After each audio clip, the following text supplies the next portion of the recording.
তারুণের উৎসব ২০২৫ উদযাপনের অংশ হিসেবে প্রাথমিক বিদ্যালয় গোল্ড কাপ ফুটবল টুর্নামেন্টের বালক গ্রুপের ফাইনালে কুমিল্লা সদর উপজেলাকে ২-১ গোলে হারিয়ে তিতাস উপজেলা চ্যাম্পিয়ন হয়েছে।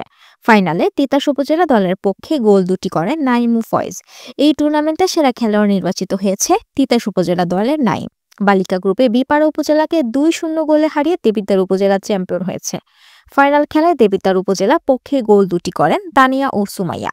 সেরা খেলোয়াড় নির্বাচিত হয়েছেন বিপাড়া উপজেলার নাহিদা। শুক্রবার ৩১ জানুয়ারি সকাল ১০টায় কুমিল্লা জেলা প্রশাসন ও জেলা প্রাথমিক শিক্ষা অফিসের উদ্যোগে আয়োজিত এ প্রতিযোগিতার ফাইনাল খেলা শুরু হয়। বিকেলে ফাইনাল খেলার পুরস্কার বিতরণী অনুষ্ঠানে প্রধান অতিথি হিসেবে উপস্থিত ছিলেন কুমিল্লার অতিরিক্ত জেলা প্রশাসক পঙ্কজ কুমার বড়ুয়া।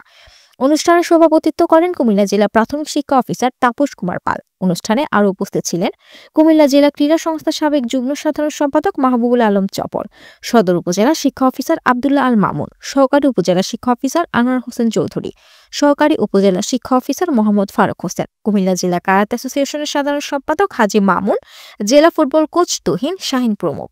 ২৯ জানুয়ারি এই প্রতিযোগিতা শুরু হয়। এই টুর্নামেন্টে বালক বালিকা গ্রুপের ৩২টি দল অংশগ্রহণ করে।